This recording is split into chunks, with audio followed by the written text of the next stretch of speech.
Welcome, everybody, to the Clinic Technical Assistance Center's Family Focused Engagement in Child Mental Health Services webinar with Dr. Mary McKay. Before we get started, I just wanted to go over some technical information first. At this point, all the participants are muted, and you're going to stay muted throughout the webinar. If you're having any audio or technical difficulties, it'll be important for you to use that chat box that's on the right and send your concern or your question to Jessica, who is our host, and she will try to troubleshoot any issues you have through that chat box.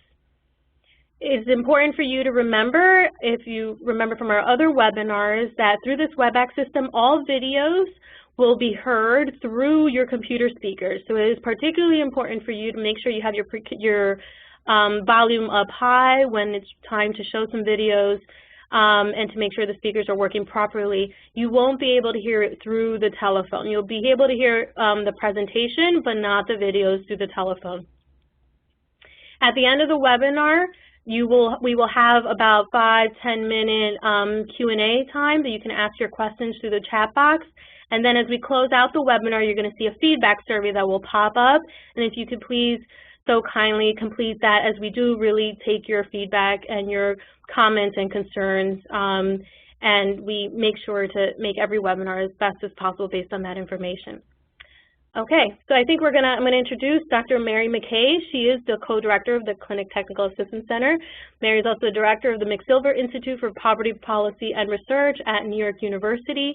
Mary has, as many of you may know, has spent a number of years doing research around mental health services for children and families, as well as prevention services, and in particular, she has spent quite a bit of time working and building a body of research and clinical experience around engaging children and families in mental health services. Welcome, Mary.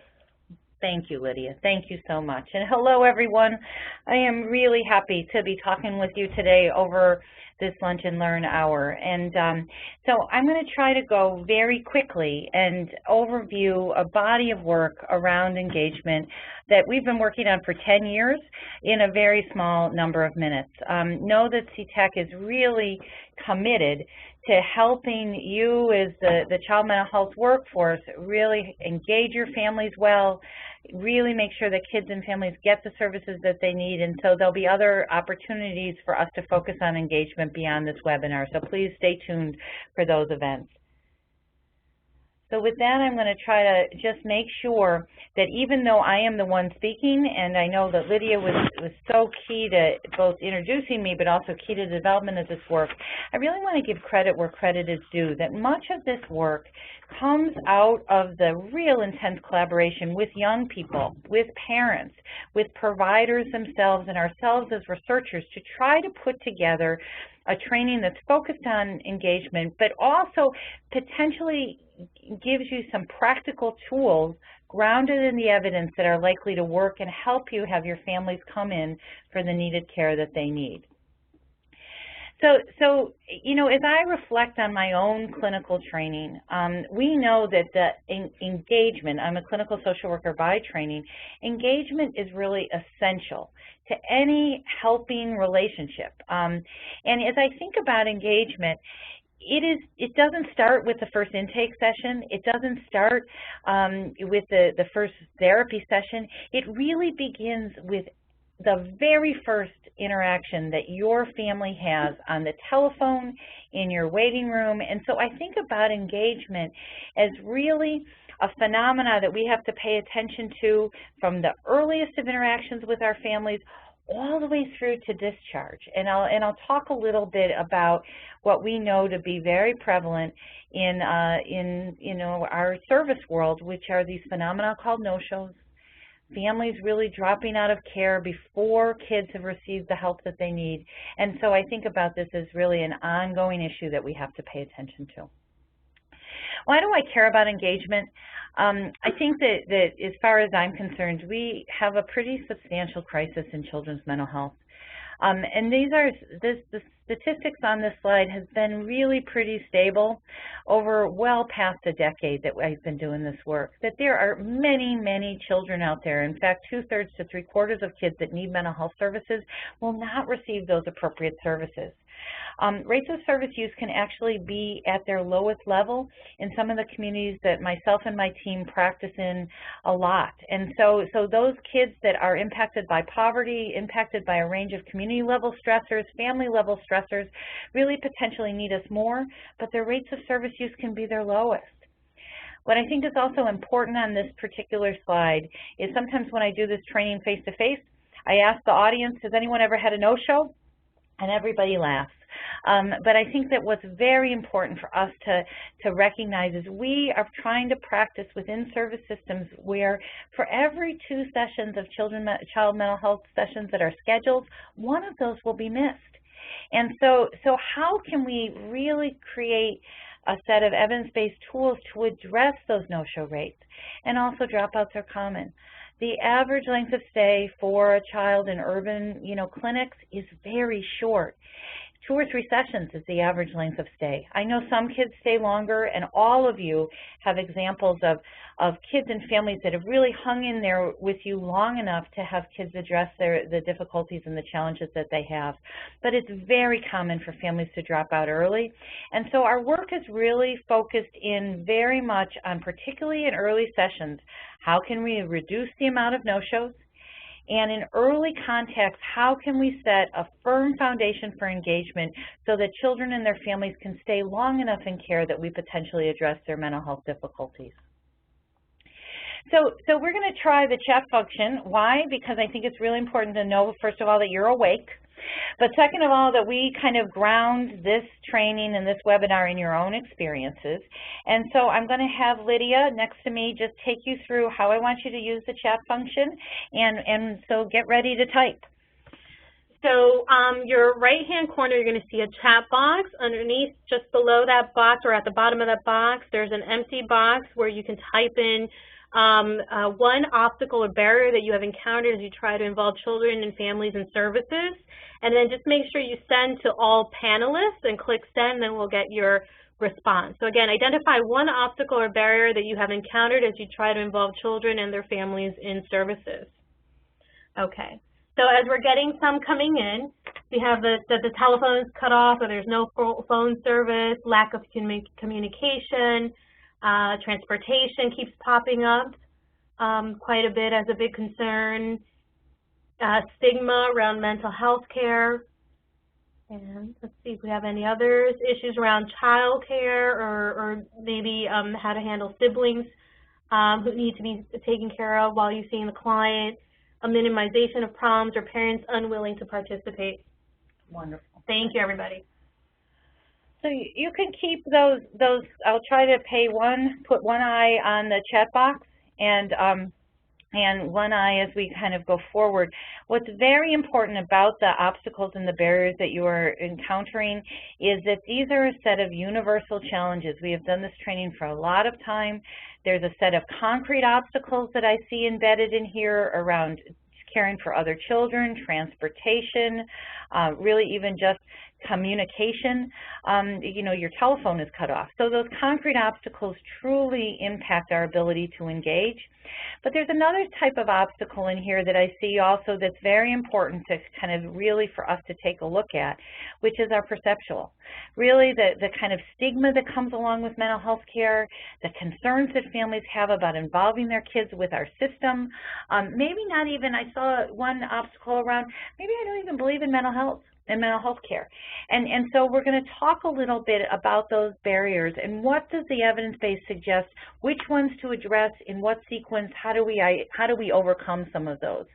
Caregivers having their own mental health is very, very important. Their own mental health difficulties, their challenges, how we really involve families when children's mental health issues are not the only thing that they face is incredibly important. So thank you, everybody, as I move to the next slide for participating. So on this particular slide, is really the evidence base around what are the factors that really interfere with engagement, says the research studies. And actually, as you start to look at this slide, you say, oh my gosh, we're as smart as all those researchers, right?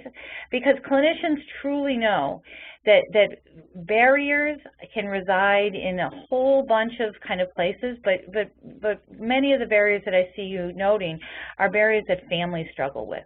There's also provider-level barriers and system-level barriers, some of which I see availability and scheduling. So we're starting to get to some of those kind of system-level barriers as well, and some of the collaboration with foster care. I think that the literature is just definitive. The families that we try to serve, those that are impacted by poverty, many of us serve, myself included, single parents, single-headed households. Many of us are trying to provide care to families under enormous duress. That the literature validates our experience, that those families have a lot of difficulty engaging in our services. There's also concrete obstacles, and so you can see that the literature and the research really maps onto your own experience. Competition for time, there's a lot of priorities to meet, transportation, child care responsibilities. The literature really validates that those are the hurdles that families have to navigate really almost every time that they come and see you. And then perceptual obstacles, attitudes about mental health care, stigma, prior negative experiences. One of you talked a little bit about having some very bad experiences in foster care and having some negative experiences. Those the literature as well identifies as incredibly important obstacles. Let me go back for 1 minute. So if the literature validates your list of barriers, you know, why do research on engagement? Well, this is the real important part about what the more recently discovered research is telling us around barriers, that not all barriers are created equal. As a matter of fact, the research literature in the last, I would say, 5 to 7 years has started to point our group and clinicians in some very important directions. For the early part of my career, I spent an inordinate amount of time helping families problem solve their concrete obstacles, how they were going to make time for appointments, or how they were going to address their transportation difficulties. I did a lot of what I would consider very good problem solving. It often did not impact my no-show rate. It often did not lengthen the time that families were with us. We would create a good plan. We would certainly talk through what we thought were the concrete obstacles, and yet families had a lot of difficulties engaging. The newest research is really shedding light on why that's so, and it has to do with a phenomena, as I understand it, with in collaboration with the parents that we work with, that families talk about the concrete obstacles with us, but they not so much, in much less extent, talk about the perceptual barriers, how they actually feel about being referred to mental health care, what their experiences were like prior to us. And so the newest research is really suggesting that unless you help a family to talk about their very serious questions and concerns about working with you, unless you help a family really talk through what their prior experiences with helpers have been, that unless you address those perceptual barriers, families are much more likely to drop out. And many times, families don't lead with those perceptual barriers. They don't come in necessarily, although some of our clients do, which will make this much easier for you, saying, I don't want to be here. Many of our families come in because they've been referred by other sources. They've been told by the school that they really must get their child help. In some cases, they agree. In some cases, they do not. And so they don't often come in saying, I don't believe in mental health, or I'm not sure that there's even a problem. And that's the kind of conversation that we're going to try to spark with our families, because the research suggests that unless you address perceptual barriers, families are likely to grow to not engage and not engage for very long. What I also really appreciate, and so I see, Erica, that you are on in the chat box, you're really very specific about therapy is often mandated, it's somebody else's idea, and that coercive kind of, referral sometimes can yield that a family will actually come. but not necessarily be there in spirit. And so I'm going to try to address some of the barriers in the chat box as we go along. Engagement of youth versus parents is not always addressed. Who is actually the client is an incredibly important issue that I'm going to get to in just a couple of minutes.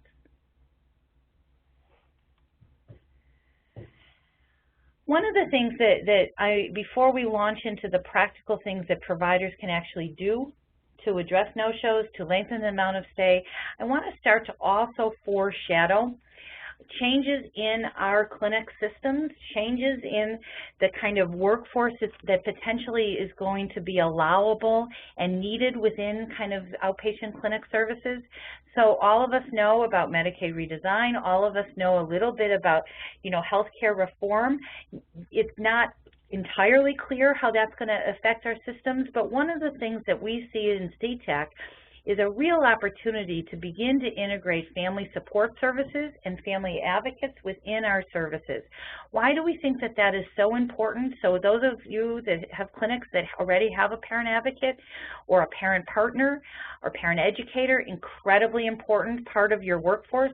Those of you that are nested in clinics right now that don't have access to family support workers, important for us to think about what role that addition of a family partner or family support worker might play to helping your organization engage families more fully. So why family support? Because potentially clinicians cannot do this by themselves. There is really, when a parent comes to talk to another parent in your lobby as part of your service system, there can be a way that parent partners can reduce the stigma, improve communication, improve trust, maybe potentially motivate a family to at least give services a try in a way that might be longer than they might ordinarily. They also, parent partners, might be able to improve knowledge about mental health, beliefs about mental health care, maybe even offer a positive alternative for families that have experienced it, have had a negative experience. And so although I know that many of your clinics right now don't have family advocates embedded in your service system, those of you that are on the line, and especially if those of you that are on the line that are in charge, whether you're a supervisor or a director, to really think about the expansion of the workforce, because I know there's a lot of interest across New York State around how we really integrate children's mental health services with family support services. And so I'm just going to give the control over for 1 minute to my capable technical people so that we can hear from a family advocate themselves around how this might be helpful.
So that just gives you kind of a brief word from family advocates about some of their utility. Now, I appreciate in the chat box Lillian who said, so how do you pay for a parent advocate? It's not like I'm opposed to a family advocate, and that actually I'll deal with briefly here, but I have to move on. But also CTAC is actually taking up kind of how do you align best practices with organizational and business processes. In a fee-for-service world that we are in currently right now, it's a very complicated financial model around what's the cost of having a high no-show rate versus what if you bring in a new resource that can help you decrease that no-show rate, lengthen the amount of stay.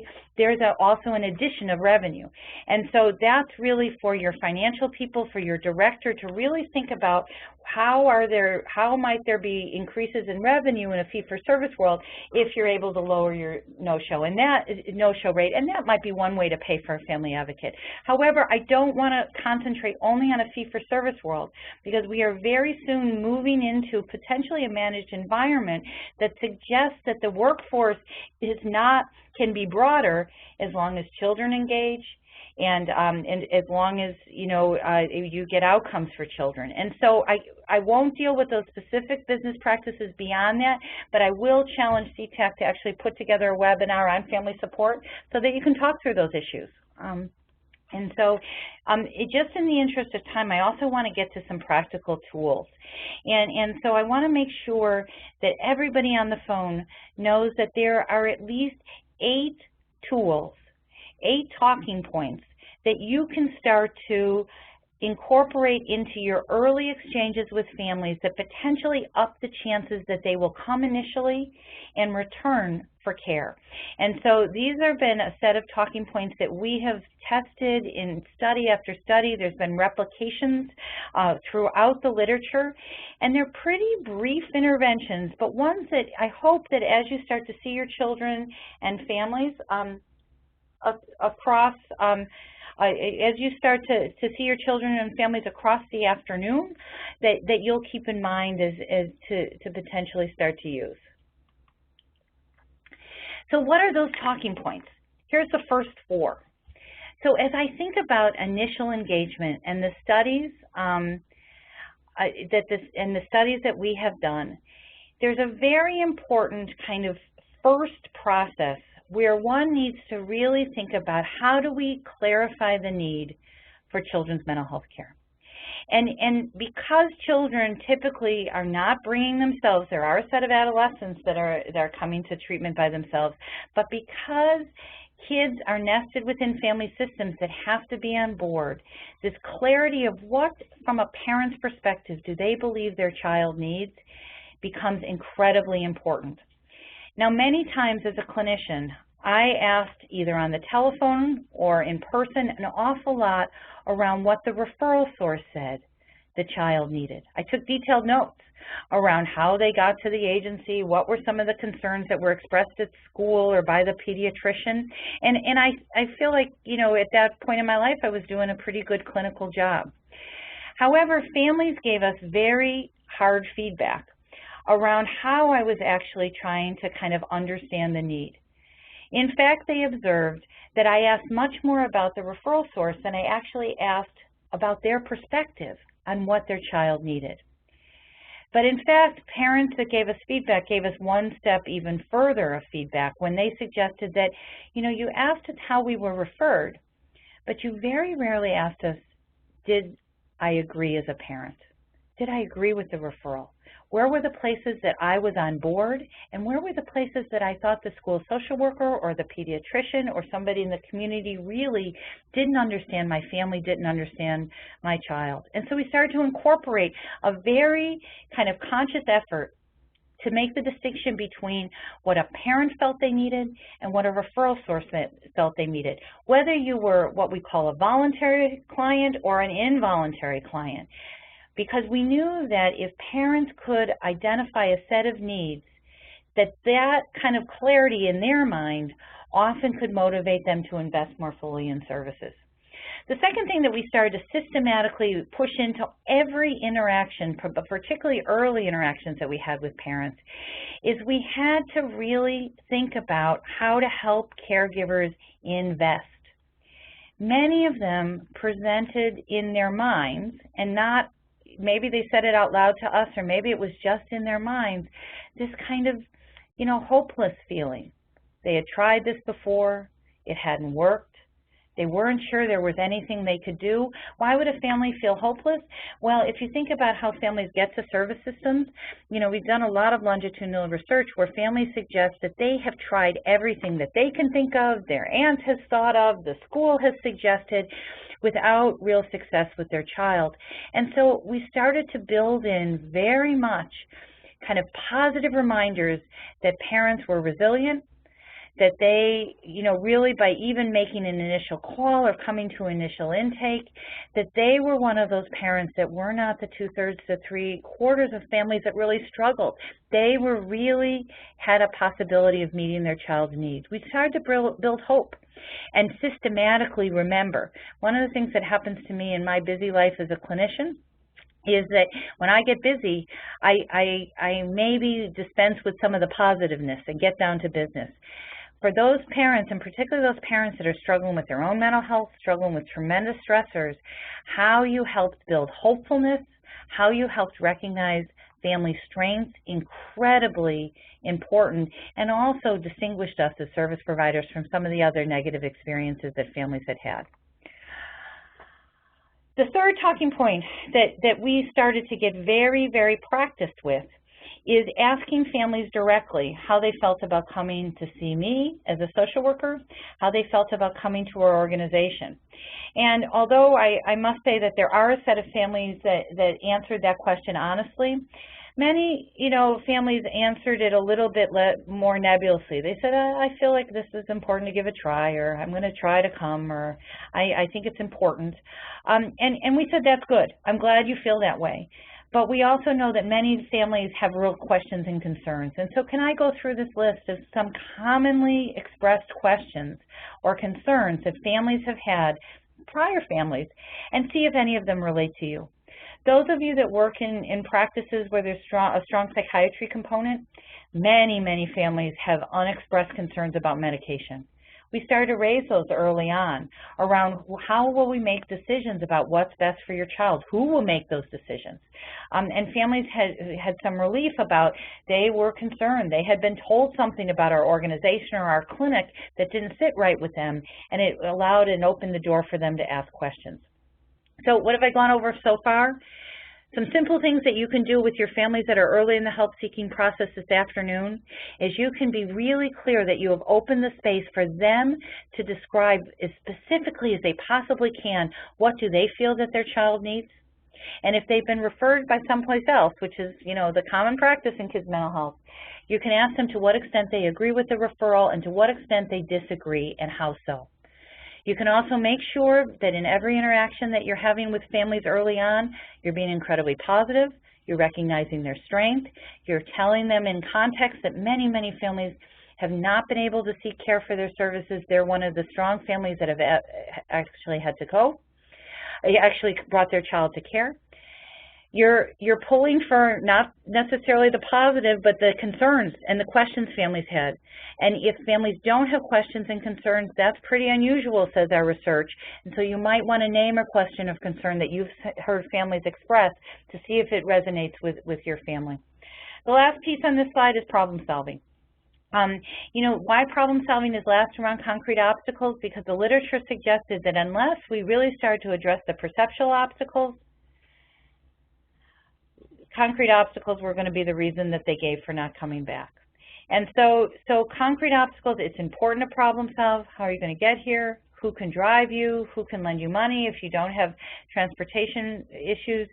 But if we didn't do a good job with the perceptual obstacles, they trump concrete obstacles. And so we put that last so that if you ran out of time, you know, that you can actually, you know, forgo the last talking point. So let me move on to the next slide. We have been on that slide 11, for a little bit. I'm going to run through these. These are redundant for what I've just said, but they'll all be posted on the CTEC website. And so there's lots of ways that you can clarify the need, increase, you know, investment, identify attitudes, and there's lots of questions that you can ask. So very specific questions will be up on the CTEC website around what do I ask families, and how can I start to incorporate some of these questions around clarifying the need. Increasing investment, mobilizing resources, help families to express concerns, and problem solving. And so all those very specific talking points will be posted on the CTEC website, but at least you know that there are kind of 4 talking points that you can actually start to incorporate into your work this afternoon. Now, those of you that have heard me talk before know that not only am I a clinician, but I'm one of those scary things. I'm one of those scary things that we call a researcher. What's very important as you start to use these talking points is you also start to have some way of knowing whether they're helpful in helping your families return. And so although I'm not going to go into huge detail about our research studies, I'm happy to place them on the CTEC website as well so that you can take a look at the message sections. What's important is that at least you know we did real world studies trying to figure out if we started to incorporate these talking points, whether we did that in the initial administrative call where your administrative staff was setting up the appointment, whether we started to incorporate these talking points into first interview, intake appointments, did it make a difference in terms of whether families came? So in this particular study, we started to use those talking points and compared our initial shows and no-shows to the previous month. Then we randomized over 100 families to either kind of business as usual or paying attention to some talking points in terms of engagement. And what you'll see in the next set of slides is on the left-hand set of bars as you're looking, once we started to incorporate a focused intention on engagement, you start to see more families actually coming to initial appointments, and I'll show you data in a little bit around families, coming to ongoing appointments. When we were using our typical tools and techniques, our no-shows, our shows and our no-shows were around 50-50. 50% of families would come for their initial either intake appointments or initial kind of second or third treatment session. About 50% of families would be slipping away from us. And so what we got from this set of studies is particular evidence that when we started to incorporate just brief changes in what we were asking about, attention to perceptual obstacles, stigma, questions and concerns, we started to get higher rates of families coming for care. That also translated into some of our early intake sessions.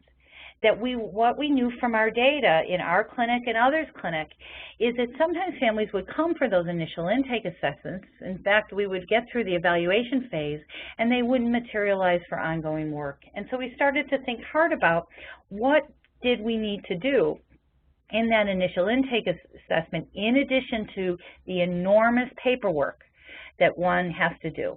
So although I would like to tell you that this webinar will give you permission not to fill out those forms, that's not what I can do here right now, and your supervisors will be glad that I'm not doing that. However, in addition to the paperwork, we had to really slip in some systematic engagement if we were going to help families really get past that first session or that second evaluation session and convert into ongoing care. So I want you to just consider for a minute the first contact with a parent and a child. And I want you to offer just one small observation about what could potentially be improved to help a parent walk away much more motivated to come back for a second and third session. So just take a moment and we'll read off the chat. If you could make one even small change in your early meetings with families to increase their motivation to return, what might that be? You can start to type in your chat box. Just what one or two things might motivate a family to return?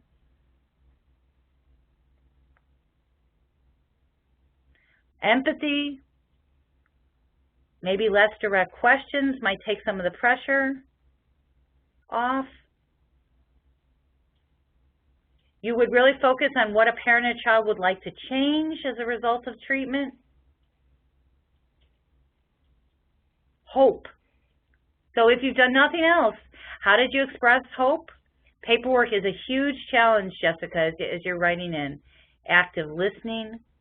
Be more informative about what they can expect and how do you align your services to those expectations. Allowing some time for narrative. Oh, and judgment. Really checking the kind of judgment at the door and helping families to tell their story. feel good about themselves. So you heard already, so some of you are already really doing some of those talking points that you know, we just went over around instilling hope, helping families to really outline their expectations, and then certainly there's more obstacles I see from the system around, you know, flexibility, the days, the times, the amount of time, that type of thing.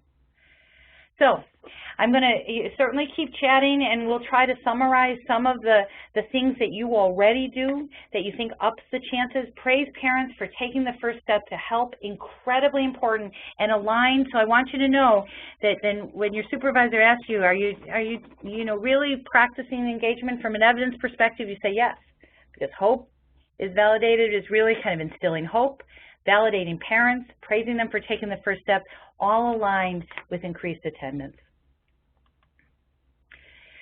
So I think what's most important is we think about these early meetings, these intake meetings. Yes, there is paperwork, but for many of our families, particularly because they have waited some time to actually seek care for their children, because maybe they've waited even a little bit too long, there's a lot of pent up, you know, really, I have a story to tell, and I'm hoping, I'm concerned about my child. And so to go back to the primary purposes of those first interviews, to understand what you can do to help and how to engage a family if it's appropriate.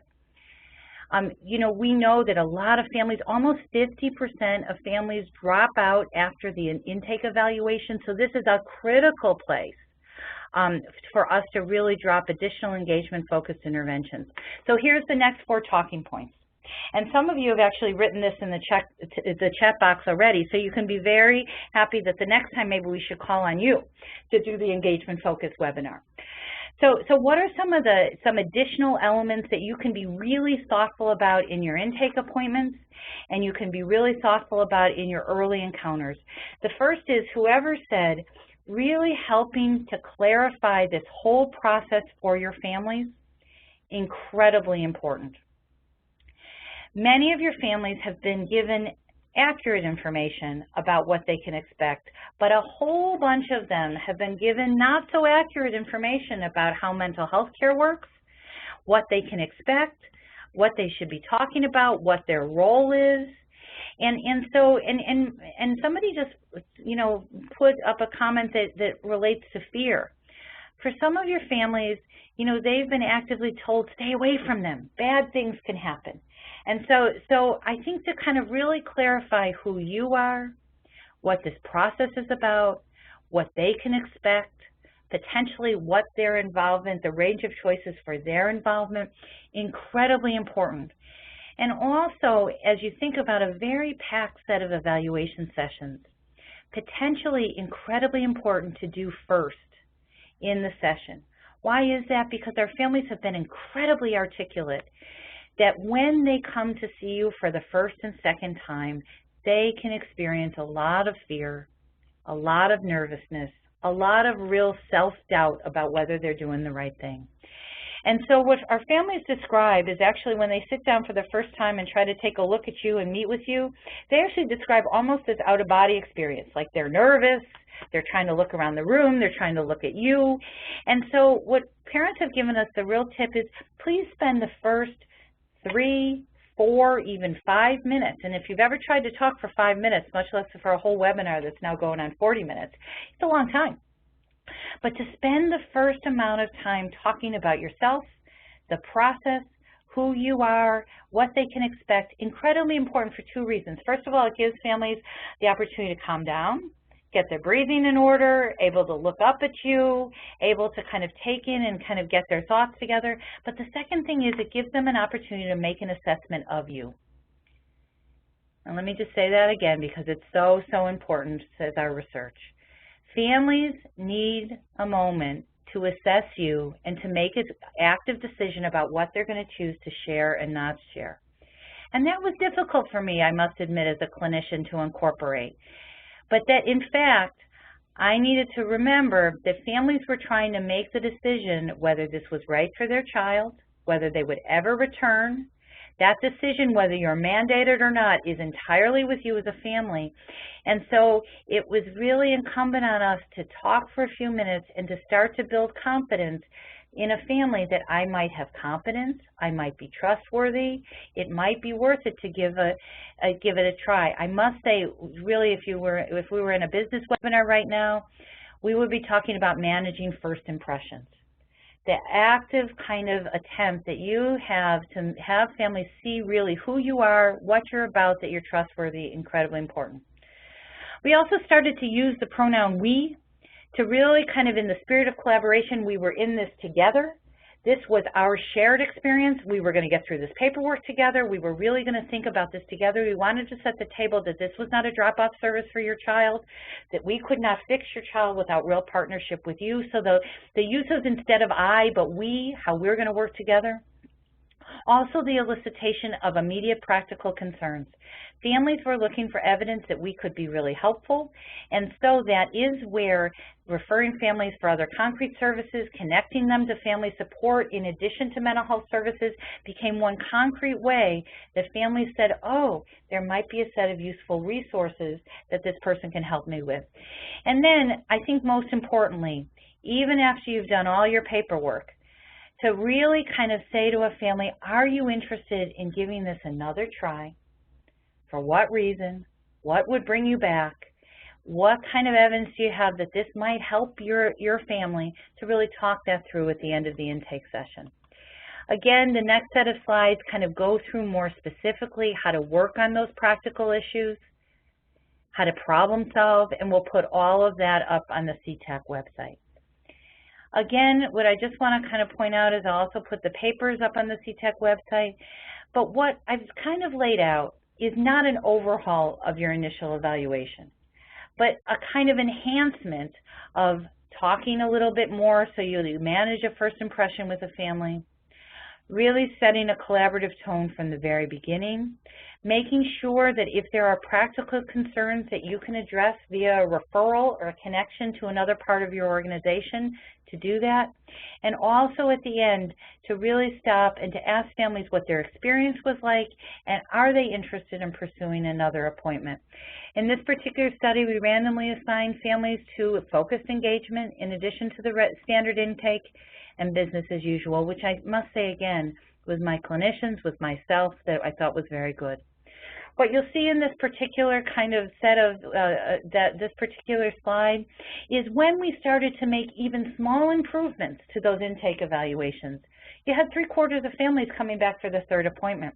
What you see in that green set of lines is that only about 40% of families came back for their third appointment without focused attention on engagement. So what you'll certainly see now in this very, very kind of talented group of over 100 people on this particular webinar is as we started more and more to focus in on making small improvements, small attention to engagement, we started to see an impact in both our no-show rates and our show rates, and we started to see an impact in ongoing attendance. In terms of ongoing engagement, we think engagement is important to pay attention to in every session because families are constantly vulnerable to dropout. There's stressors and strains and competing priorities, and also even if you build trust in the early sessions, again, families have serious concerns about interacting with the mental health system. So there's lots of ways that we can kind of set a strength-based tone as we're working in a way to retain families, help them have reminders of their appointments, support them to stay involved, understand that barriers are going to constantly need to be really talked about. So on this next set of slides on the CTAC website, you'll hear very specific ways that you can set the tone around strength-based work, ways that you can validate parents, ways that you can really pay attention to keeping families involved and keeping track of treatment goals and progress. And we'll put, again, all of these slides up on the CTAC website. So as I kind of move into the question and answer phase, I want to put up this quality improvement cycle. And I want to put up this quality improvement cycle as I tell you a story about the cartoon character Dilbert. So those of you that know the name Dilbert, you know that this is a cartoon character that is in the Sunday Funnies. He's a business guy. And Dilbert, in a particular cartoon that I often carry around, comes back from a webinar or a training just like this. And Dilbert walks into his boss's office, And the boss says, Dilbert, welcome back. How was the training? How was the webinar? Did you learn anything? And Dilbert says, knowledge already forgotten. But the slides, the tape, the binder last forever. And he goes back to his office and he puts the binder and the set of slides and the webinar, tape on his shelf. And he goes back to practicing and doing business as usual, as he did. That, unfortunately, is the summary of some of our one-shot trainings like this without you as active training participants. So what I'd hope you do now is, you don't even have to do this in the chat box, but what I'd hope you do now is write down on whatever piece of paper is in front of you, what's one thing that I might be able to incorporate into my practice this afternoon with the families that I'm seeing? What's one thing that I'm already doing that I want to magnify? What's one thing that I heard today that I have to keep in mind this afternoon to potentially up the chances that my family's more fully engaged? Take 1 minute to write that down. And then what I'm going to do is I'm going to ask my very capable colleagues to let us know how we're going to proceed with questions and answers. So as you're writing down, Lydia, how do we want to proceed with questions and answers? Sure. So here's also Mary's email, mary.mckay@nyu.edu, if you have any specific questions to follow up with her on. But we'll take a few minutes now to answer your questions. You can use the chat box again and send to all panelists. And we'd be happy to take a few minutes to answer your questions. And Lydia and Kara, is there also a way, if there are more questions than we're able to get to, that we could post a few, maybe a frequently asked questions and some answers on the CTEC website? Would that be a possibility? Yes, absolutely. So we can collect some questions and then post it. So somebody also just asked, will we get a copy of the PowerPoint? So on the CTEC website, you will see the PowerPoint slides, and the recording of the webinar will also be posted in addition to the articles that Mary mentioned that discuss the research studies that she presented. What I hoped that Amy, who just wrote in that question when you asked for copies of the PowerPoint, please feel very free to disseminate this information to your colleagues, to really those 8 talking points are, as you can see, they're really basic, just good clinical practice. Many of you are doing portions of them already, but to really start to think together with colleagues around how systematically we're going to push those out into our clinical services. So Lenny asks, what are your thoughts about the calls to confirm appointments, how they relate to attendance? So I would like to tell you that reminder calls are the answer, Lenny. In some ways, they are helpful. Certainly, when families have multiple appointments, when there's a lot of conflicting kind of, responsibilities from multiple kids, they can be helpful to prompt a family. However, many of the reminder calls kind of simply deal with scheduling. They don't necessarily deal with kind of families' concerns about coming, the perceptual obstacles. And so some clinics just institute reminder calls for everybody. They will be helpful for a portion of your families, but they won't be a substitute for you as a clinician really exploring when you see a family slipping away, what are the kind of issues. There is a more recently published study that actually suggests that you as clinicians know very early on, as do your intake staff, which families are going to engage and which do not. And those are the families that really need these discussions around their questions and concerns. How can my clinic utilize community partnerships with schools, agencies to start the family engagement process before families get to the clinic? This is incredibly important. If you would like families to come in with more accurate information about your services, if you would like your families to come in a little bit more predisposed to mental health care, if there's any way for you to help translate this information that we've just given you to your common referral sources, how they give families accurate information about what to expect, how they have some tools that they can help families, express some questions and concerns about referral. The more you can help the community and the common referral sources get on this engagement page, that investment is going to pay off tremendously for you. How to engage with mandated clients. So I think with Lillian, I think that mandated clients present some additional challenges. However, I want to kind of broaden the discussion and the question a little bit, if I can. In kids' mental health, almost all the families are mandated. They've been told, you should do this, you must do this, and there's many times a tinge of judgment, and if you don't, you could be considered a bad parent. For a subset of families, those referrals are even more coercive, which is something bad could happen to you. We could, and whether it be a safety concern, whether it be a child welfare involved, and so families are, you know, really kind of said you must come.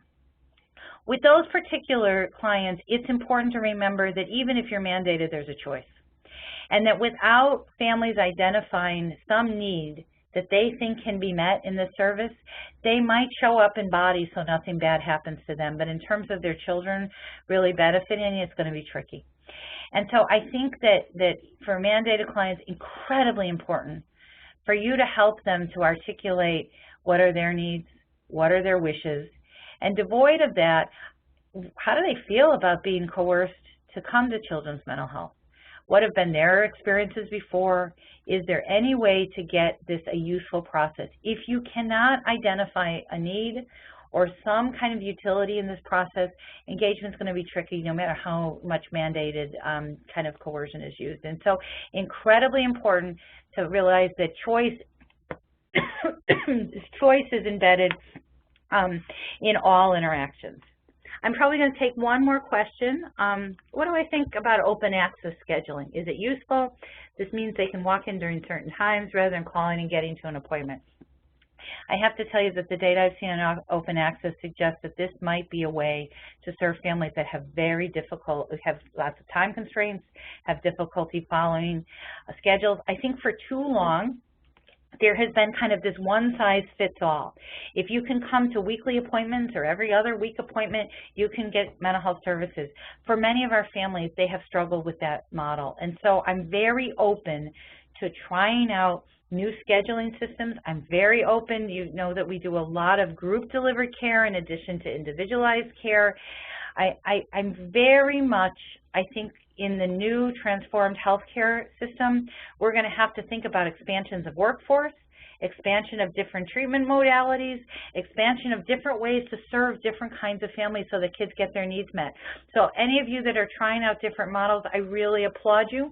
And I'm really, you know, I want to just thank you all. It's been a real privilege to work with you this afternoon, and I know that Lydia's just switched around. There's lots of places to get additional information, but make sure you go on ctacny.com to get a copy of the recording for yourself and your colleagues, the PowerPoints, and some additional materials. So with that, I'm going to wish you a good lunch hour.